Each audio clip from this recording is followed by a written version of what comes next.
Últimamente hemos sabido con más precisión que en Mexicali o en la zona de Mexicali existe una zona donde hay precisamente gráficos, enormes gráficos plasmados sobre la superficie, sobre el desierto. Esto es muy parecido a lo de Nazca. Esto es, de hecho, se le ha tratado de llamar como el Nazca mexicano.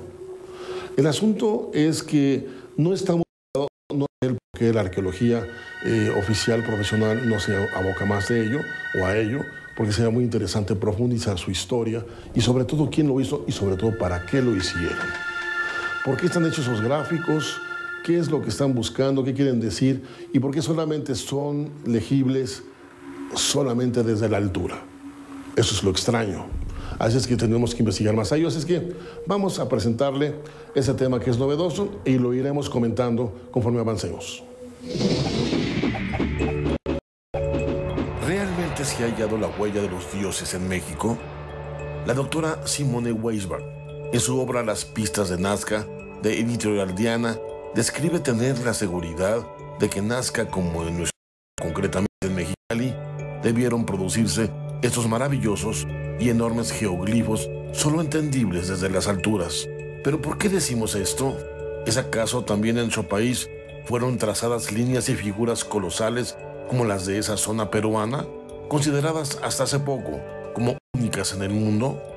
Apunta que uno de los usos que le dieron a esos fenomenales geoglifos era para fines astronómicos, ya que algunas líneas marcan puntualmente solsticios, equinoccios y otros fenómenos estelares.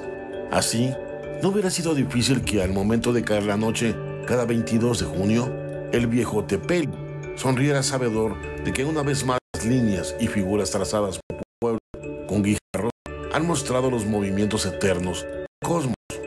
Pero vayamos por partes. ¿Cómo es que puede haber existido en el México antiguo una cultura lo suficientemente avanzada como para realizar obras tan monumentales y darles un probable uso astronómico? Déjeme decirle que esta es una pregunta que nos va a llevar.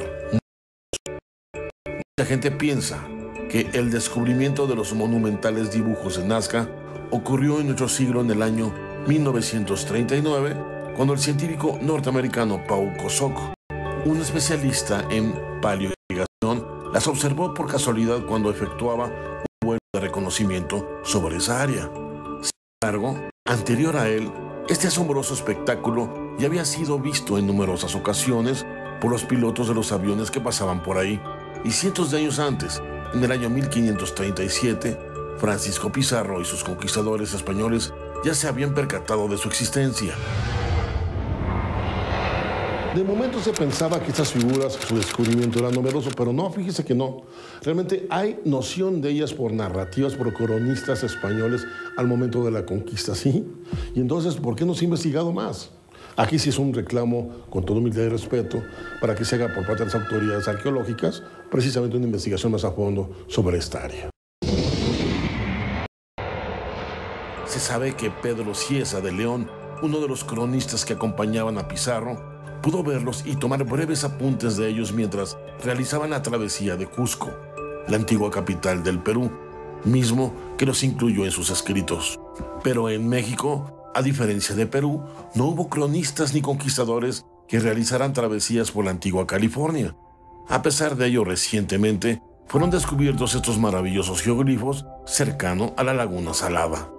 Esto es, tuvieron que pasar muchos años hasta la década pasada cuando un par de investigadores mexicanos, el profesor Alberto Aguilar y el licenciado Fernando Rodríguez, los encontraran, aunque su hallazgo se realizó por pura casualidad.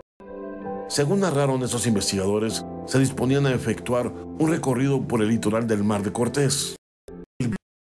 Precisamente en las orillas de la Laguna Salada, una gran extensión de agua salobre que se encuentra a escasa distancia de la frontera entre nuestro país y los Estados Unidos, muy cerca del montículo llamado Cerro Colorado.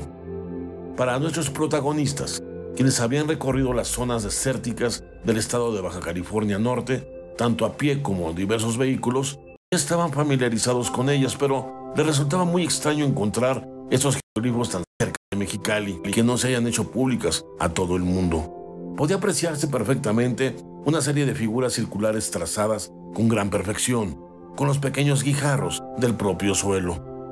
Los había de muy distintos tamaños, predominando los de 5 a 6 metros de diámetro, rompiendo la monotonía del altiplano de grupos de 6 y de 8 círculos. ¿Quiénes podrían haber construido tales figuras en un área que, aunque llana, es sumamente árida, con un clima casi infernal y sin más agua dulce que las que proporcionan las esporádicas lloviznas que de vez en cuando azotan la región? Era verdaderamente un enigma. Pero ahí estaban los círculos, perfectamente simétricos, hechos con piedrecillas y arenisca, como una muda evidencia. ¿Estas figuras eran obra de la naturaleza, o una huella de los dioses, o una señal de su pueblo para que ellos los distingan desde las alturas? Decididos a averiguarlo, Aguilar y Rodríguez se olvidaron de su proyectada expedición para dedicarse a explorar los alrededores de la laguna salada Omacuata, un antiquísimo lecho marino que reveló estar repleto de figuras enormes. De acuerdo a sus primeras observaciones, todo parecía indicar que alguien o algo había distribuido el material arenoso desde el centro a la periferia de las figuras o bien a la inversa, formando tanto el positivo como el negativo de las mismas. Este hecho tan curioso, así como el que las figuras se encontraran en agrupamientos regulares, sin invadir los arroyos ni que se vieran invadidos por vegetación, hizo canalizar sus sospechas hacia la mano del hombre. Pero el uso de un medio aéreo de observación no solo amplió magníficamente sus perspectivas, sino que le abrió un nuevo horizonte totalmente inesperado. Conforme la avioneta se apartaba del área de la laguna oriental del Cerro Colorado, nuevas y asombrosas figuras fueron desplegándose ante sus ojos. Y en uno de los vuelos paralelo a la línea del acueducto Tijuana-Mexicali, aparecieron líneas de hasta 2 kilómetros perfectamente rectas y que necesariamente recordaban a las pistas de Nazca.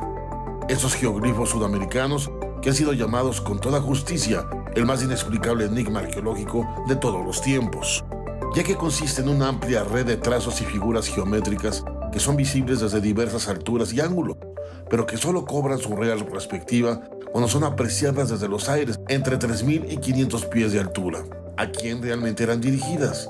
¿Quiénes eran aquellos que podían ser significativas si en aquellos tiempos aún no existían artefactos voladores? La mayoría de las señales se localizan en una planicie muy árida y elevada. Las pistas son llamadas así por extenderse en líneas rectas en diversas direcciones, variando de unos cientos de metros hasta varios kilómetros de largo.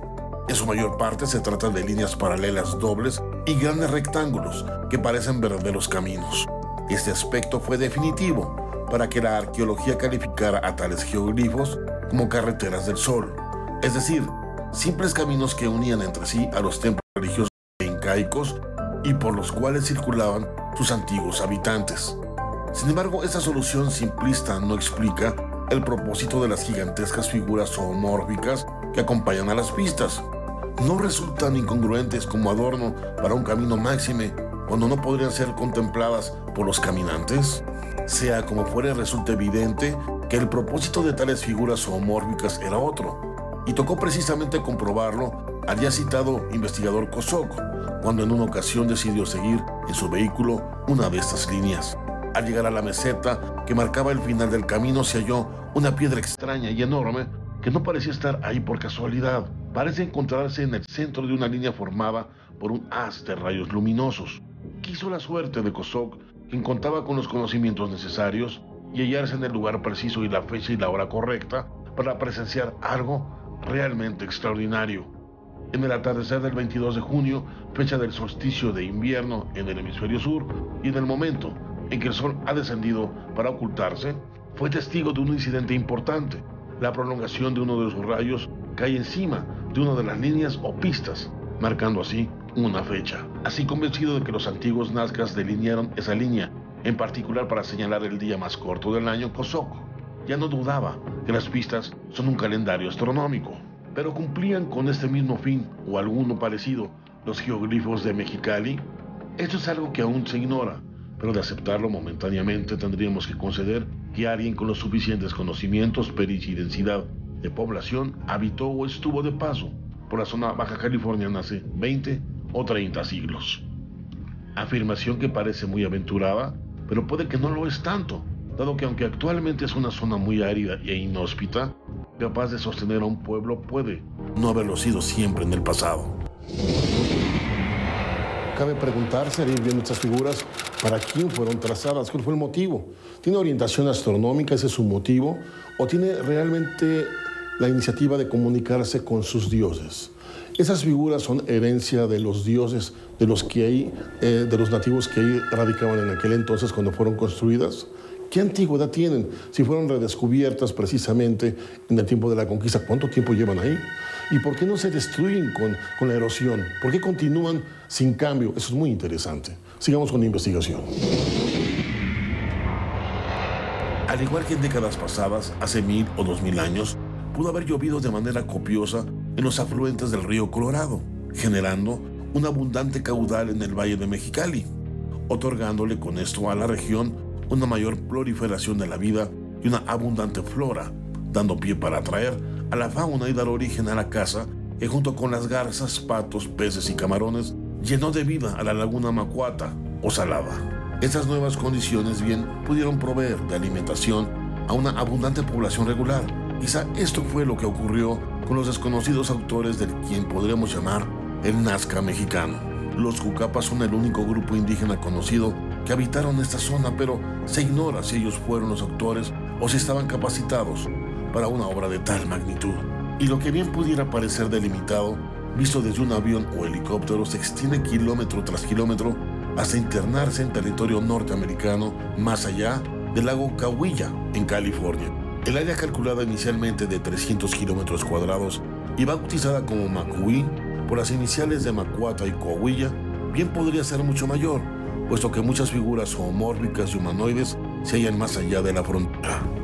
A pesar del desinterés mostrado hasta ahora por la arqueología oficial, el estudio y la resolución de los enigmas planteados en Macahui puede resultar de capital importancia, como por ejemplo, quiénes y de qué manera lograron construir una figura humana de más de 100 metros de longitud en el desierto cercano de Plain, California. Y cómo es que esta y otras muchas figuras formadas con agrupamientos de piedrecillas de unos 15 kilómetros de longitud en promedio no hayan sido borradas por la erosión y la lluvia y las tormentas que arrasan prácticamente con el paisaje. De cualquier manera resulta evidente que los geoglifos de Mexicali, que al igual que los de Nazca, no cobran su real perspectiva sino al ser contemplados desde los aires.